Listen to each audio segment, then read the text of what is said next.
आज Doubtnut app download करें। Doubtnut पर अपने सभी गणित, रसायन विज्ञान, भौतिक विज्ञान और जीव विज्ञान के डाउट्स का करो सफाया। बस प्रश्न की फोटो खींचो, एक ही प्रश्न को क्रॉप करो और तुरंत वीडियो सोल्यूशन पाओ।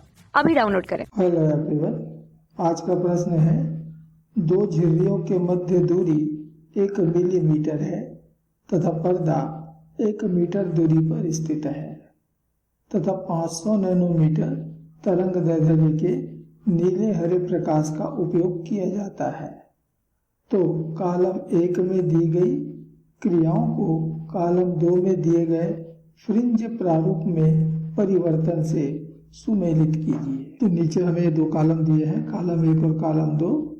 कॉलम 1 में कुछ कथन है और कॉलम 2 में भी इन्हें आपस में सुमेलित करना है। हमें प्रश्न में दिया है कि झिर्रियों के बीच की दूरी अर्थात स्मॉल डी 1 मिलीमीटर, ये हो गया 10⁻³ मीटर। हमें पर्दे की दूरी दिया हुआ है कैपिटल डी 1 मीटर और प्रकाश का तरंग दैर्ध्य भी दिया हुआ है 500 नैनोमीटर में।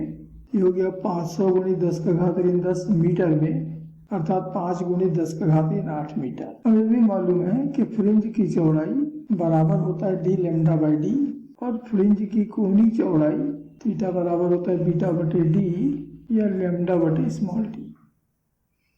यहीं पर बीटा का मान रख देंगे ऊपर से, तो इतना हमको मिल जाता है λd/d या λ/d। तो कॉलम 1 के कथन ए पे आते हैं। झिर्री के तल से पर्दे को दूर ले जाने पर, अर्थात हम पर्दे की दूरी बढ़ा रहे हैं, कैपिटल डी बढ़ा रहे हैं, तो कैपिटल डी के बढ़ने पर निश्चित है कि बीटा बढ़ेगा।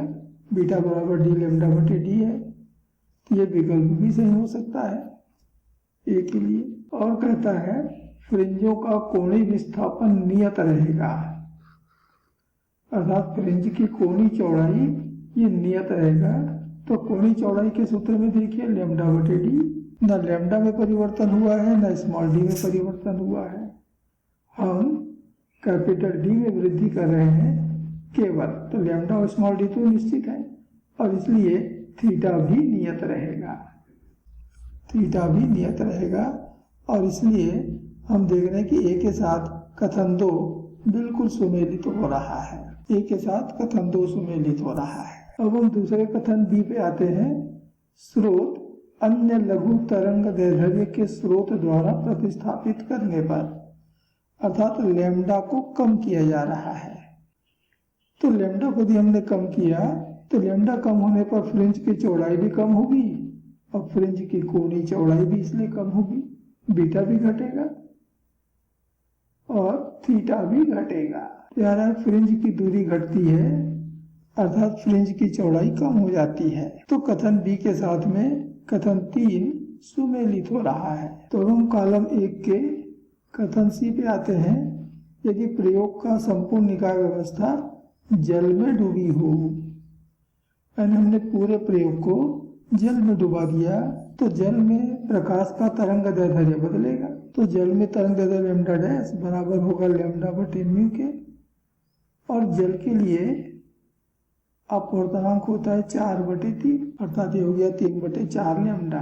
और तब नई कोणीय चौड़ाई हो जाएगा β' बराबर d λ'/d और λ' हमको मिला है 3 λ/4, अर्थात 3/4 और बाकी जो बचा d λ/d ये तो पुरानी चौड़ाई हो गई। तो अब जो फ्रिंज की नई चौड़ाई होगी वो 3/4 गुना कम हो जाएगा और इसलिए कथन सी के लिए कथन 4 सुमेलित हो रहा है।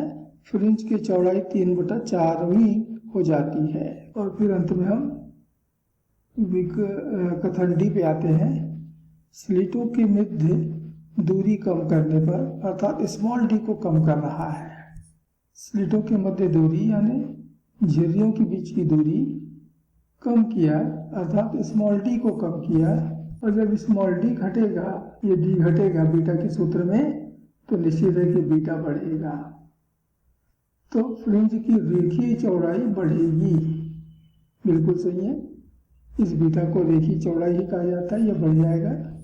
और इसलिए कथन डी के साथ कॉलम 2 का कथन 1 सुमेलित हो रहा है। तो ए के साथ 2, बी के साथ 3, सी के साथ 4 और डी के साथ 1। तो चलिए इसके कोड में चलते हैं। हमें ये कोड दिया हुआ है, ये ए है, ये बी कोड, ये सी और ये अंत में है डी। तो ए के साथ 2, बी के साथ 2, बी के साथ 3, सी के साथ 4 और डी के साथ 1। ये कोड हमारा बिल्कुल सही बैठ रहा है, तो सी कोड जो है इस प्रश्न के लिए सही उत्तर होगा। धन्यवाद। कक्षा 6 से 12वीं से लेकर नीट, IIT, JEE वो एडवांस के लेवल तक 1 करोड़ से ज्यादा छात्रों का भरोसा। आज ही डाउनलोड करें डाउटनेट ऐप या व्हाट्सएप करें अपने सारे डाउट्स 8400 400 400 पर।